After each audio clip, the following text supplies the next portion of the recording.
as of right now, this is the best sounding room I've been in, and I've been in like actual like when I was at school for this, when I was doing school for this, I've been in like actual like dead treated rooms where they've lined everything up with like lasers and stuff. And even that sounded like worse to me than this. This That's has more awesome, like dude. lively feel to it. Yeah. How's it going, everyone? So today we have something a little different. I'm actually doing a podcast interview with one of my clients, Colin, who we recently built a soundproof room in the second story on a spare bedroom in his house. So if you guys are interested in learning how we did it, we're going to talk directly together and go over the entire build. And it's an amazing conversation. Colin's a super cool dude. He's also a producer based out of Colorado Springs. So if you guys are looking for a talented music producer, definitely check out his website as well, which will be in the description below. So without further ado, I want to jump into this episode. As always, if you guys are interested in learning more about soundproofing, check out my free soundproofing workshop. You can watch it right away at soundproofyourstudio.com/workshop. That is soundproofyourstudio.com/workshop. And some of you guys will hear Colin talking about our relationship. He actually hired me. I was his soundproofing consultant for this build, and we talk a lot about that. So that is something that I do offer a little bit behind the scenes. So if you guys are going down that journey and you want to do it right, definitely reach out on the website, soundproofyourstudio.com, and learn a little bit more about my consulting services as well. All right, we are going to jump into this episode on how to build a soundproof studio in a spare bedroom in your house. All right, welcome everybody. This is something I don't normally do. This is going to be a podcast YouTube video with Colin here, who is one of my clients. We recently finished his soundproof studio in a bedroom in his house, and I know a ton of you guys are going to be interested in this. So, Colin, what's up, man? How's it going? Yeah, how's it going, man? You know, I want to start out by, so here, I'll give everyone who's watching and listening like an idea of how we're going to do this, since it's a little different from other material on my channel and on the podcast. But basically, we're going to look at Colin's studio build as like a case study for any of you guys who are out there who are trying to do something similar. So just so you know the backstory, he built a soundproof recording studio in a spare bedroom in his house. And remind me of the square footage again, and you're in it right now. Yeah, I'm in it right now. I don't remember the exact square footage. It's like 250 something, 260 something. So around that range, you know, like a fairly large bedroom. And then your ceilings are what height right now? 8.5, but we started with 9 feet. Yeah, so at least you started with 9 feet, which allowed you to only lose about half a foot there. Mm-hmm. So yeah, we're going to go over the floor design, the wall design, the doors, the ceiling, the heating and cooling, the ventilation, and the acoustic treatment. Before we jump into all that technical stuff, I wanted to ask you, what was the main goal for your studio and what led you to reach out to me? The main goal for my studio was to create like a space where like good art is like inevitable. It's like it feels like a blank canvas or like a void for people to come in and like release like whatever music they want to, or like whatever they're feeling at that time. And then what brought me to you was actually, I was engineering in my dad's basement. I had like a basement room. It was really dead. I'd done a bunch of work to just like deaden it out as hard as I could. And it was like surrounded by concrete on 3 walls. So I could be as loud as I wanted to, but it sounded really bad. As far as like mixing and tracking, I couldn't get like any good room sound. Like vocals were bad. My mixes weren't translating. So I just needed to upgrade. It was like, I grew out of the space. I like learned all the equipment, and then my skills progressed to the point where I kind of like outgrew what the space was capable of. And I just started looking around on YouTube for soundproofing studios. Like, what are my options? And kind of stumbled across your content, reached out on your website, kind of got funneled through your like soundproof your studio kind of course, and now we're here. So Colin is one of the first people to go through my new consulting program, and it's been really awesome to run you through that and see the results. So just out of curiosity, just so people know the end result first before we go into how you did it, how is the soundproofing and how has that been? I remember we talked about it a little bit and you were like, it's amazing. My roommates don't hear anything. You have a drum set in your room, which I know people will be really curious about, because a lot of times you'll hear me say like 100% you need a concrete floor. You have to have a concrete floor. But in your situation, you were building on the second story of your house. There's no way to do a concrete slab. So we looked at options too. Like we were thinking about gypsum board, or like maybe even like one of those prefabricated where they come in and they like spray down that liquid and it hardens. I forget what it's called, like the laminate flooring. But Yeah, even that, like it just right now I mean, we're on a floated floor right now, but we are on just the original house joists Yeah. that are, were built. So Yeah. And then so what is the like what if you were to close the door and play your mixes, can your roommates hear it? Can anyone else hear it? not if I'm like normal volume. If I'm like trying to damage my ears, definitely. Yeah. Like the bass frequencies can definitely cut through. But I mean, like I'm not hearing anything on the high end, the top end, Yeah. footsteps, voices, stuff like that. Yeah. I can hear more voices like in my bathroom and the shower and like the closet in my house with like one vent than in this room. Yeah. So yeah. And so overall, you're like, okay, awesome job. And I know one thing we did with your situation too that people will hear as we go through the wall design is we kind of like cut corners, but we just like worked within your budget, and we also, didn't do the outside walls of your room. So like in the future, if you wanted to do the outside walls, we could do that as well. Definitely. How about the drum set? I'm really curious. What can you hear with the drum set? Because it's not perfect, but it's like definitely better than if there's nothing. A lot of kick, obviously. I have Yeah. a roommate that is right below me, and unfortunately he works graveyard shifts, so he's asleep when I'm awake and I'm asleep when he's awake, so we're producing and recording completely opposite. Yeah. So he hears a lot of that kick. He's texted me a few times to like stop when he's asleep, but other than that, like I think it's just the kick. Like I'm not hearing cymbals, a little bit of the snare, but just kind of like that low, like kind of thump. Yeah. Not like that high end. So and also I do have it on a rug. So it's on a rug on top of laminate flooring, on top of 2 layers of plywood, on top of 3 inches of foam, on top of the original OSB plywood, then on the joists. Yes. And the entire room is like the floor is not touching the walls at all. Yeah. So theoretically, vibration should just be dying right on my floor.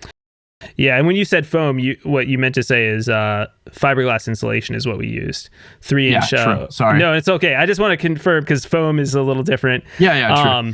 It's rigid fiberglass 703. Yes, exactly. And we laid it down and we've cut it out and we've built. I mean, it's the size of a sheet of plywood basically, and then we just laid that out and then we put the plywood on top of that. So.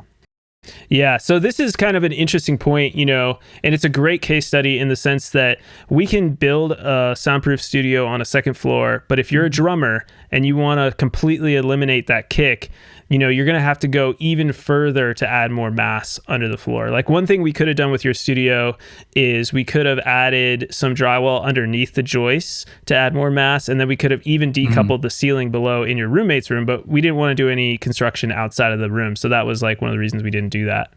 And also demoing the rest of the house while people are living in it, because I have roommates as well. I can't, exactly add drywall into rooms that people are living in. So, but I wish I could genuinely. The other option that we talked about was doing a platform, and that's what I'm still considering. The only issue with that is obviously the space.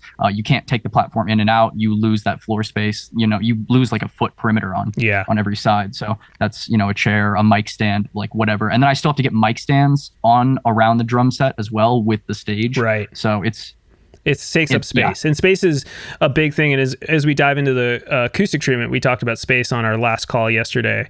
So we'll talk a little bit more about that. So just so you guys know, I think we kind of covered the floor, but the idea was really what I kind of proposed for him was to do this cheaper budget floating floor option where we put down Corning 703 around on top of the entire existing floor. Then we added 2 layers of what was the width of the plywood that we used again? Was it 1/2 inch or 3/4 inch? 3/4 inch plywood, which is going to be even better. And then you can kind of do it so the seams don't overlap with each other on that. You could throw green glue. We didn't use any green glue in your entire build, right? Or did we use some on the ceiling? No, we didn't use any green glue. We used an OSI acoustic foam. Acoustic caulk. Yeah. You can find it on Amazon. You can get like I think it's a 12-pack or something for like $90. Yeah, but it's just like what I could afford. Yeah, but we didn't use so just to clarify there too, like the acoustic sealant that he's talking about there is not the same as the green glue compound, which you like put behind the drywall. Because we were, cost and budget were again a concern with this build. So we were like, okay, we don't have to use green glue to still soundproof. And as you can tell, like you eliminated a lot of transmission loss or a lot of sound transmission by just doing what we did. And honestly, go ahead. Oh, I was going to say the walls aren't even really the weakest part. I didn't even feel that bad skipping the green glue because like the STC rating on my vents and my doors is already going to be worse than if I wouldn't even have had the green glue in the first place. Right. So it's cost and benefit. Yeah. Obviously, if you're on a budget, you have to decide what's worth it. Exactly. What's not, so. Yeah. And we talked through a lot of that with his build. So let's talk about the walls now that we're like talking about that. Yeah. Go ahead and you describe the wall system that we did. So we did what's called a furring channel system or a hat channel system on the walls. Basically, you have like your initial like wooden joists or studs in the wall, and those are what your room is normally built off of. But instead, we've gutted the whole room. So it was like a master bedroom before we came in. We gutted everything, all the insulation, all the electrical, all the drywall, even up into the attic. We demoed the attic. We had sucked all the foam insulation, like the spray insulation, out of the attic and put new stuff up there too. And then on top of those joists, we have clips. Those clips, inside of those clips, sit a channel. It's metal. It has like a little ridge to it, and then we screw the drywall into that ridge in the channel. So basically, there's 2 layers of drywall on the ceiling and all the walls of this room that are totally suspended entirely off of a system of metal channels that do not touch the rest of the house, and that hopefully will prevent the most of vibration transfer from like getting into the rest of the house. So if I have, vibration hitting the walls, that's not transferring into the studs and then going into the rest of the house. Yeah, man. You could teach soundproofing yourself at this point. It's like you know it inside and out. Yeah, so what we did in the end, again, because the floor space was such an issue and you have a small room to begin with, we didn't want to do the double wall system, which would have technically been more soundproof. But again, like you said, the floor is not as soundproof. The doors are not. We're not doing like super, super intense soundproofing. So maybe doing a double wall system would have been kind of a waste of money and kind of a waste of space. So we ended up choosing the hat channel system. And like Colin said, we put the clips on all the walls and the ceiling and added the 2 layers of 5/8 inch drywall and no green glue, but we did use acoustic sealant around all the perimeters. That was very important to just seal up the walls and where the wall and the ceiling meet and where the walls and the floor meet. Another thing, and then also go ahead. The drywall itself, like when you're hanging it, just being conscious of like where the seams line up. Yeah. We took extra precaution to make sure we had no overlapping seams. Yeah. And if we did, in the rare occasions we just filled it with acoustic caulk, just like as much as we could get in there, like 2 or 3 tubes into the cracks, just trying to get as much mass in there as we can. Yeah. And you can, when you lay your drywall, you can do the first layer vertical, the second layer horizontally, and that will help where seams won't line up. But like you said, if for some reason there's a weird cut and you have seams overlapping, you can do whatever you can to fill that gap, either putting a little piece of drywall in and then filling it with acoustic sealant, or using some backer rod and acoustic sealant. Oh, I was going to say, there's just a couple weird spots like around my door where that was necessary. And I mean, we can get into my door design in a second. But. Yeah, actually, almost a perfect segue, Colin, into the next section. I know, which is the doors here, because you had, I don't know if we'll have a diagram if you'll send it to me. I'm going to try and throw in diagrams and videos that Colin took to go with this podcast. So if you guys are listening on the podcast, go to YouTube and you can see a little bit more of what we did with Colin's build. But the main thing that I think is so interesting with your system is you had like that entryway into the bedroom. And so we just put up another wall and created an airlock system with a double door system. However, you also had a third door, or I should say a second door, that goes into a bathroom. And that's where we had another slightly weak point in the system. So go ahead and just describe your doors for the audience here. Yeah, so initially it was like a master bedroom. It had a hallway leading down, and then as you open the door, the right wall runs the whole length of the room, and then it opens up in its left bed, so you can kind of like walk into the room that way. Yeah. And then the bathroom door is in the back middle, so like right where I'm facing, like right where I'm looking, basically. So all we did is make the room rectangular. So before it was like rectangular, but it had this little like jut out like 3 or 4 feet into the hallway, and then the door was there. All we did is frame out the rest of, like, we just extended the wall basically in the room already and frame that out. So we have 2 doors. So we have an airlock on the main door, and then on the bathroom door we also have it an airtight seal. Just one, but there's nothing coming from the bathroom anyways. That is a potential weak spot, and me and Wilson have talked about that. And I also have plans to upgrade that in the future when I have more money to actually like invest in the studio. But for now, it does its job, and there's nothing really coming from the closet. I actually live in that closet. This is the room that I'm renting, and so I have to sleep in the closet in order to have this. You sleep in a closet, Colin? Shoot. We'll have to edit that out so people don't know that you sleep in a closet. No, it's fine. I don't care. It's a nice closet. Yeah, it's a nice bad. closet, and it's more important that you have an amazing studio. Yeah, I mean, genuinely, I'd rather sleep in the closet and have this than sleep in here. So. Exactly. Yeah. And then, I mean, with the doors, they're airtight, and we were initially going to do a 5-inch back set, but there wasn't really a need for that considering we weren't doing the super chunk door. Yeah. And there's not like a whole bunch of seals. So we just did a normal 3-inch back set, just some standard handles. I have a deadbolt, but there's nothing fancy. Yeah. Other than that, I mean, we have I forget the manufacturer, but the drop down seals. So the little plunger Did you seals. guys use Zero International? Yeah, Zero Industries. Yeah. Zero International. Yeah, Is it? I think it's International. I always call it Industries as well because that's what you would think. But Zero International is the brand name, and they're considered the best door seals out there. So I'm glad that you guys went with those. There are some other off brands that are similar that probably do a similarly good job, but Zero International is consistently the one that's recommended in a lot of the soundproofing resources out there. Oh, I was gonna say they were really easy to get on too. Awesome. Like literally, I did all 3 doors in probably like 2-3 hours. Yeah. It was like super quick. And then adjustment, I can adjust them at any time. Yeah. I have like a little screwdriver set. You can just tweak them if they ever like, because my doors are, and I mean, without getting into like all of the stuff we did, we have a solid core door and we had to like custom drill like 4 hinges for it because like 3 wasn't enough, and we had to get security like reinforced hinges and like get thick like lag bolts and drill those like deep into the studs in order to keep the door from shifting in the frame. But the door does settle a little bit regardless because it's really heavy. Each door is I think 60 to 80 pounds and there's 3 of them, so those seals do need to be adjusted. Like I've noticed I've already touched up like my entrance and my bathroom door, and you can check easy way to check this. You turn the light on and then you just walk into the other room, close the door, and then turn the light off. And then if you see any light coming through the crack in the door, you know you have air. Exactly.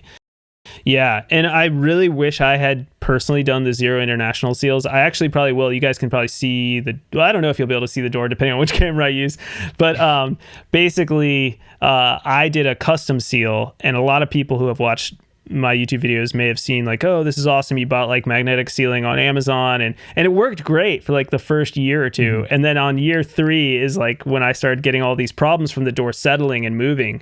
And so to this day, I think that Zero International seals on my door would really help, and the fact that you can easily adjust them is so much nicer than doing your own seals. So I don't recommend doing your own seals anymore. I'm kind of moving away from that, and Colin is a perfect example of using this technique that I think works great. And I will say, if you guys are listening to Colin and you're like, holy cow, he sounds like he knows a lot about construction, it's because he does. And so Colin, you built this whole thing yourself. No, you're like, no, your dad did. Your dad did a lot of work. My dad did probably 20. He did the stuff that I couldn't do. Yeah. So electrical, Ethernet, he pulled like 2 new legs from the power box and ran them through the attic and dropped them down. So I had like clean power. Yeah. So like but like, man, I did all the drywall, the sanding, the mudding, like all the texturizing, the painting, the trim, the flooring, the doors. I did all in the attic. We'll get into my crazy ventilation system here in a second. But like, that is, I'm still not entirely done as of recording this. I still have to go wire up an outlet and actually like turn the AEV on. But like that was a beast to haul up there. I have video of that. Okay, awesome.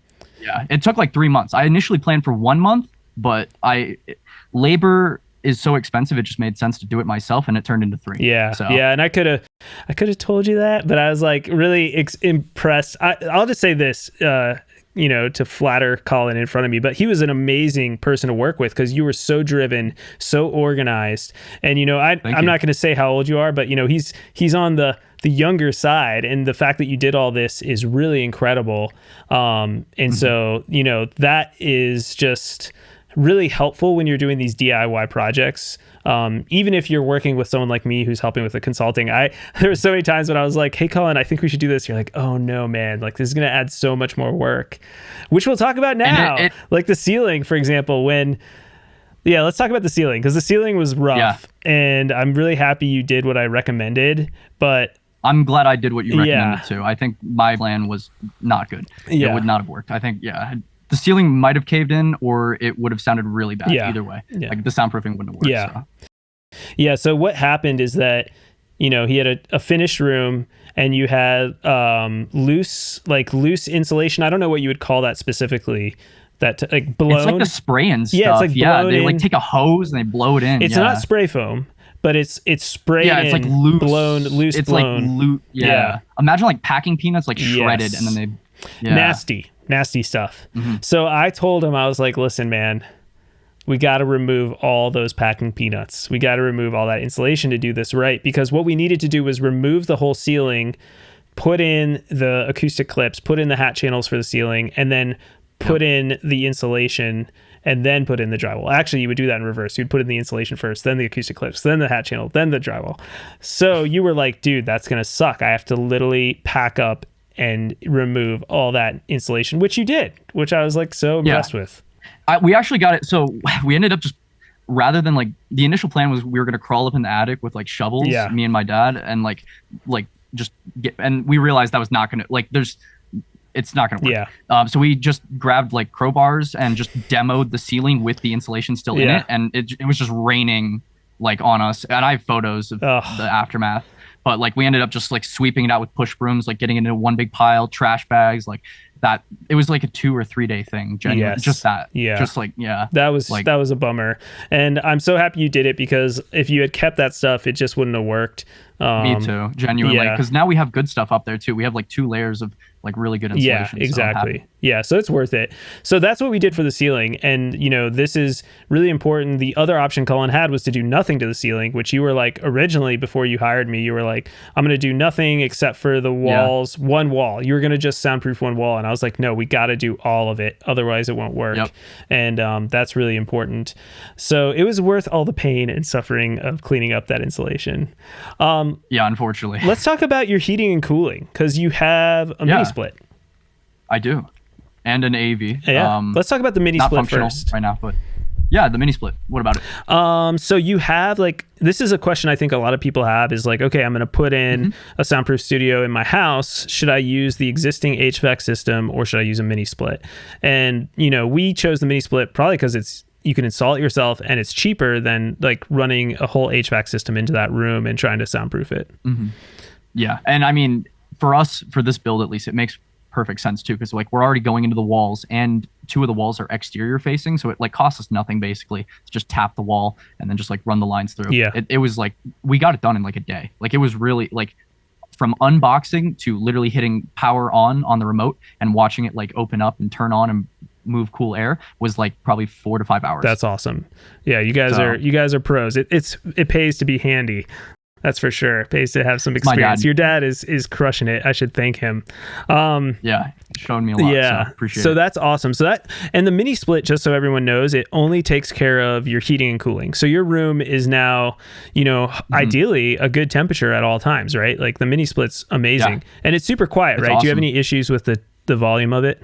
No, I was literally tracking a guitarist in here yesterday. It was a Black Star tube amp. I had a 214 and a 57 on it, and I had both of them just cranked. Just like I had my preamp, like it's going into like the red. I was just, because that was the tone I wanted. I couldn't hear anything in the recording, like the recording floor. I used a X noise plugin to like bring the floor noise down, because like the tube amp is noisy, but I couldn't hear anything from the mini split. Genuinely, I didn't even know it was running. I didn't even like think about it. Like in my mind, I used to have like a mini fridge, and like I had a Swamp like spinning fan in my old basement, because I had to plug my vents. I didn't have any circulation. I remember in my old room. Saying that. Yeah. So every time I wanted to record, I had to unplug my mini fridge so there wasn't any buzzing. And then I had to unplug my fan so it's hot, because all my PC stuff is running. And then my fan noise from my PC is still in the background. So it's still not even perfect. And I'm suffering just to get like nothing basically. So this is like light years ahead. Totally. Silent. Don't even have to worry about it. It's awesome. Yeah.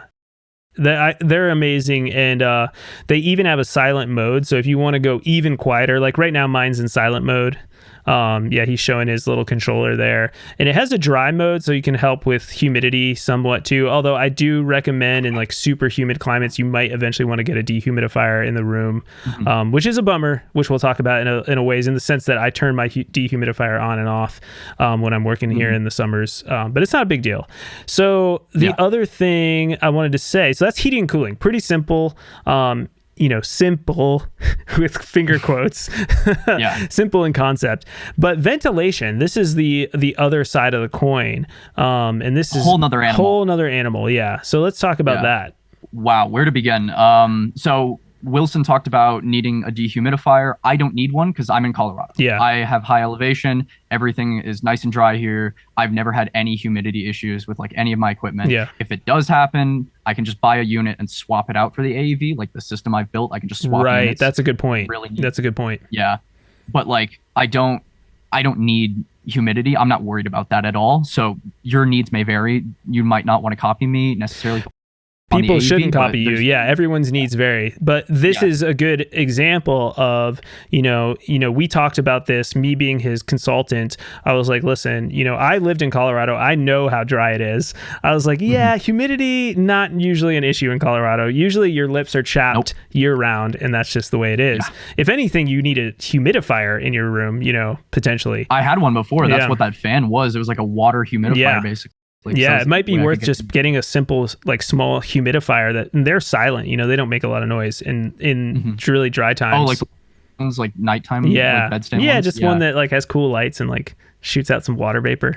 But so the basic idea here was we decided we really don't need the ERV, which is going to help with the humidity transfer of air. So an ERV, just so you guys know, when fresh air from the outside comes in, it might be, humid or it might be really dry, and you want to keep the humidity in your room so the air that's going out is actually mixing with the air that's coming in, only mixing with humidity using the core that's in the inside of the ERV. And without getting too complicated, it's a miracle how it works, but it transfers air while consistently keeping the temperature consistent as much as possible, and as also the humidity as consistent as possible, so that the air coming into your room is not super cold or super hot or super humid or super dry. That's in a nutshell how those systems work. The HRV does the same thing, but it just does not use any humidity. It doesn't have any humidity control. It just has hot and cold air control. And then we use the AEV. The AEV, which the AEV is that just like I'm trying to remember now because I haven't used these except on your build. And it's the non-humidity one. I think it only is air. It's basically an HRV. So it's just pulling in air and transferring it. Like there was one other feature that was in there. I just didn't need it. Yeah. I would need to look at the actual manual itself. And it was in which unit you got the AEV 80 by Fantech, I'm pretty sure. I know it was by Fantech. I'm not sure exactly which model. I remember seeing like an 80 on the side. But I think it's an 80 because I wanted to give them 80 cubic feet per minute because I feel like having a higher cubic feet I have a 60 cubic feet per minute, and I wish I had a little bit more airflow coming into my room. And what's your square footage compared to mine's? Is even about the same bigger. Size? Mine's 276 square feet, and yours was how much again?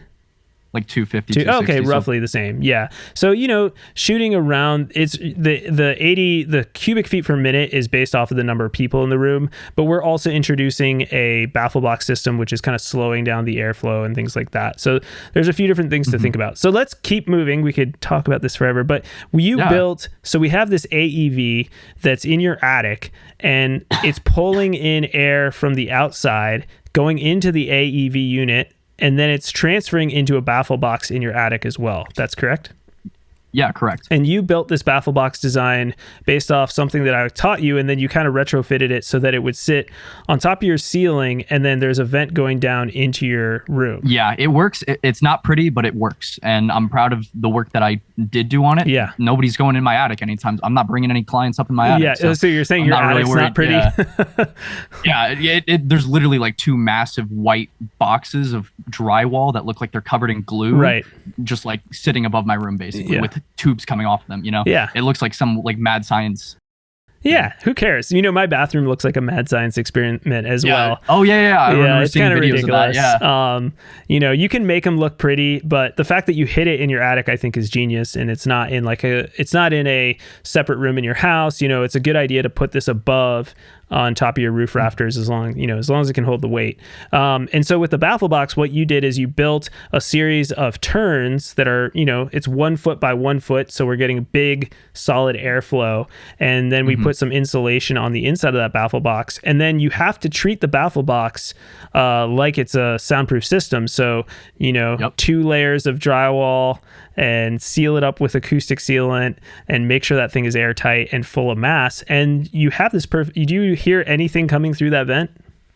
When I was building it, absolutely, because I'm going like right into the Right. attic basically. Like there's nothing between house. But now that it's like sealed up, it's actually really good. Yeah. I'm not worried about it. Yeah.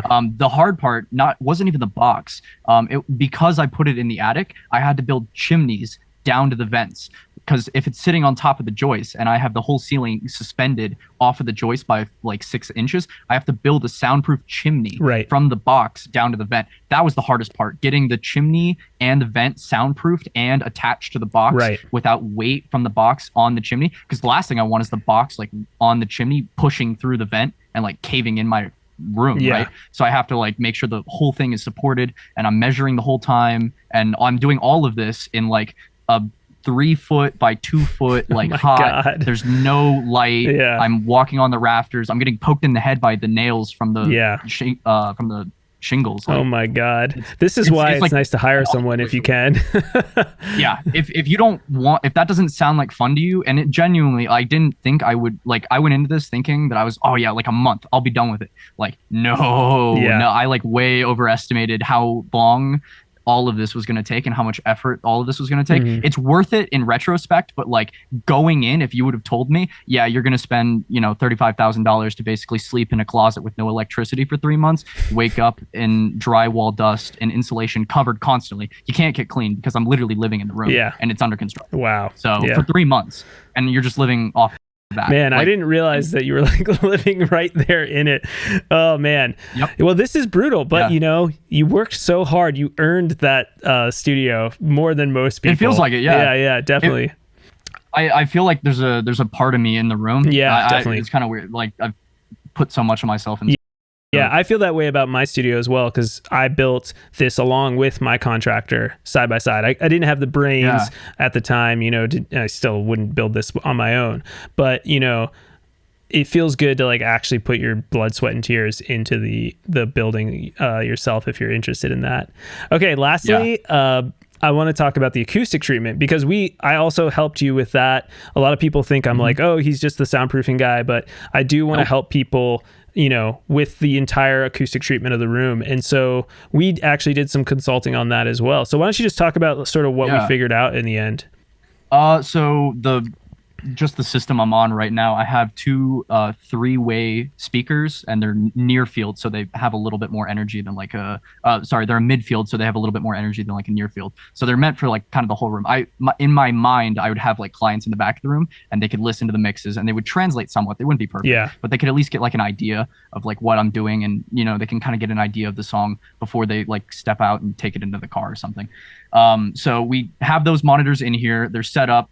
They're spaced, obviously, equilateral triangle with my head, like all the same, the usual. But then we created an RFC. So I have a huge cloud above me. It's about 7.5 feet by 4 feet. It's 5 of my panels connected together. And then it has a 1 foot air gap from the ceiling. So it's a 6-inch thick cloud hanging 1 foot down from my ceiling, 7 feet by 4 feet, basically. And then on my sides to my immediate left and right, I have 3 panels, and those are about 4 feet by 4 feet. So it's like a square basically on my left and right. And then I have 4 panels in one of my corners, and that's kind of like I've been tracking. I still don't know how the room sounds exactly yet. I'm still like figuring out like where I like everything. I've been moving the drum set around, and, like moving instruments around, but that's been my kind of corner where I've stuck things for now. So I've just tried to like deaden it up a little bit. So I have 4 panels in one corner, and then I have like 2 or 3 other panels kind of spaced out, just covering open areas where those 4 panels like left kind of issues. And then we talked about it last phone call, but I do have some ringing frequencies on my low end that are not good. No, just like one. I will say his low end is amazing for all you nerds out there. We looked at his room EQ wizard file, and mine is worse. So Colin, I looked at mine again the other day, and I was like, because we were looking at the spectrogram, and we were kind of like, okay, so we've got these modal ring outs, and you just have one at like 40 hertz, and that's it. The rest of your room is like tight, which is amazing. I have 3. I have one at like 50 hertz.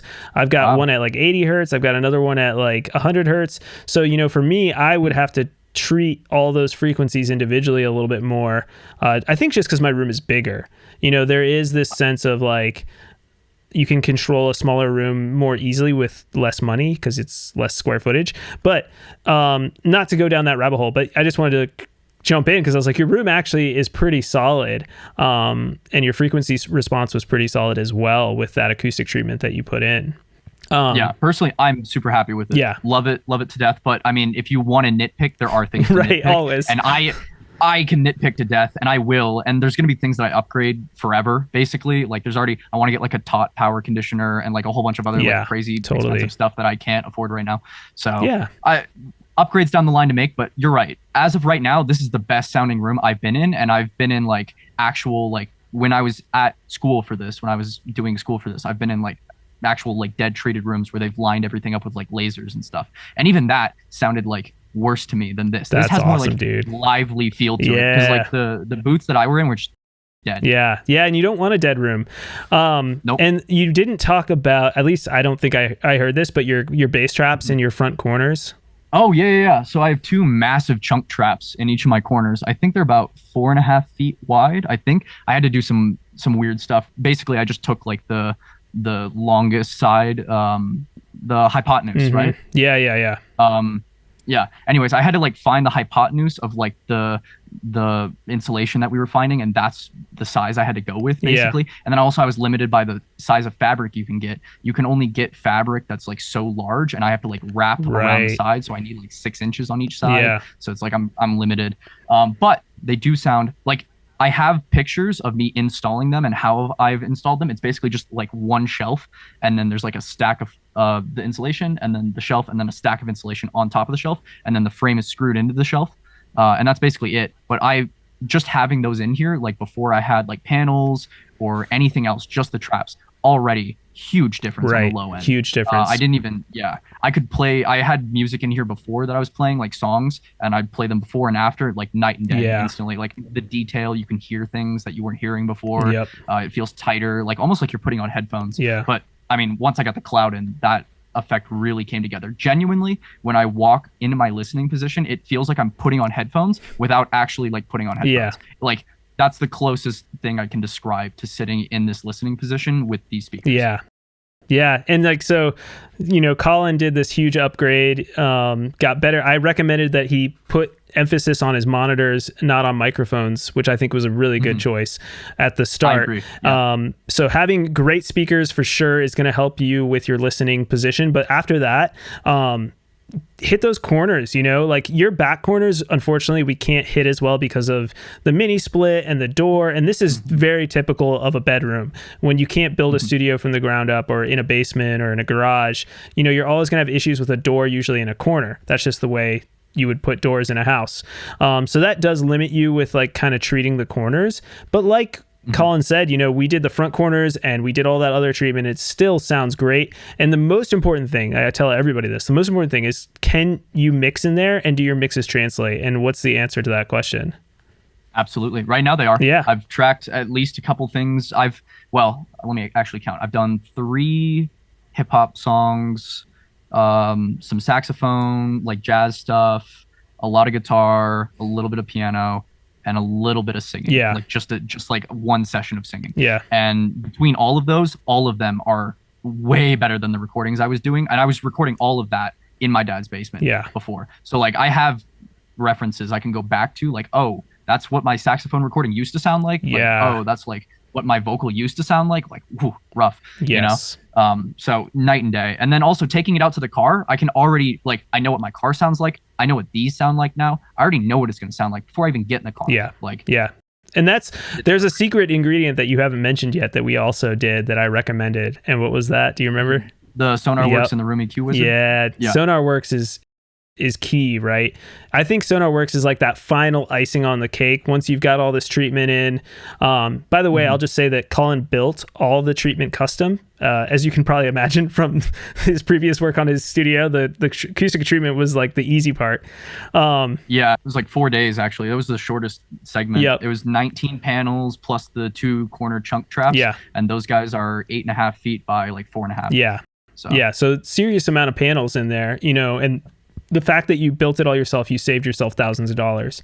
Absolutely. So I haven't final math yet, but I don't think I've spent over 2,000. Genuinely. That's awesome. That's a really good deal. And then you have a fully acoustic treated room. And like we said before, SonarWorks helps with that final thing. That's room. For those of you who don't know, SonarWorks is room EQ software. It EQs your speakers to flatten out the response in the room. And I recommend it for everyone. There's other products out there that do it, but SonarWorks does a great job, and it's way more affordable in my opinion.